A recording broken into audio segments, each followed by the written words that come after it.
Imam Ahmad bin Hanbal dalam keadaan susah payahnya ekonomi dia, ketika beliau berbekam, beliau memberikan harta sekian dinar. Kalau kita rupiahkan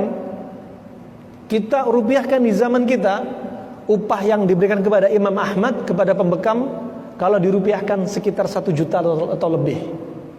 Kenapa? Mereka berusaha menghidupkan sunnah.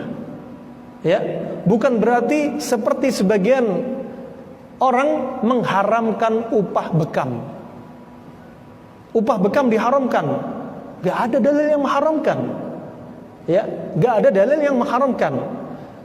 Seandainya dalil kasbul hajjam khabith, mengambil upah bekam itu buruk. Apakah buruk berarti haram? Di sini bukan haram. Rasulullah memberikan upah, Imam Ahmad memberikan upah. Itu para hadirin, jangan sampai salah paham, mengharamkan upah bekam sehingga kalau Anda berbuat bekam atau Anda berobat bekam, kemudian Anda nggak memberikan upah kepada pembekam.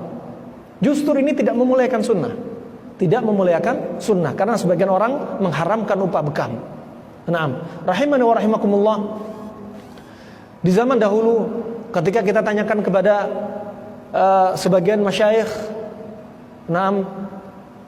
bahwasanya bekam di masa lalu kenapa dinamakan khabith, buruk? Karena di masa lalu orang membekam itu menggunakan tanduk sapi.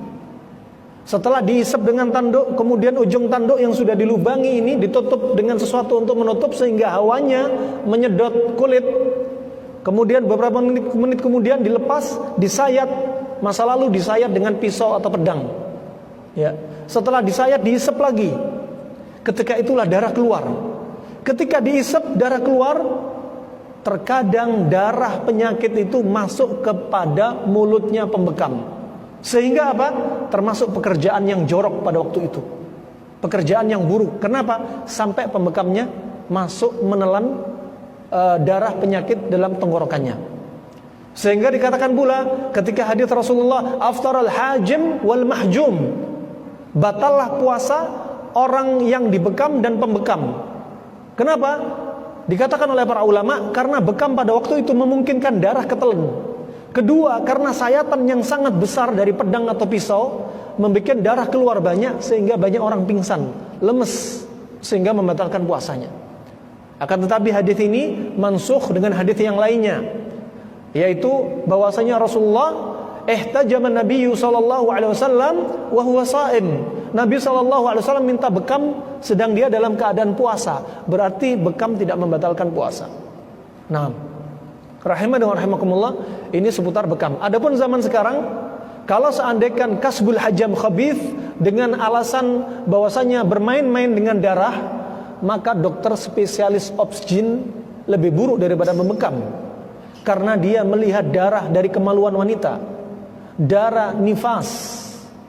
Karena dia bermain-main dengan darah. Begitu pula para dokter ahli bedah, berarti lebih buruk daripada upahnya pembekam kalau dalilnya bermain-main dengan darah.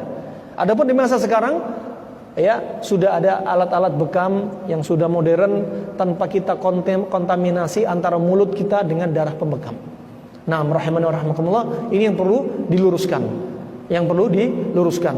Kemudian ketika Rasulullah naik ke langit, malaikat bertanya, "Muru ummatakum bil hijamah." Obatilah umat kalian dengan berbekam. Bekam di masa sekarang butuh modal.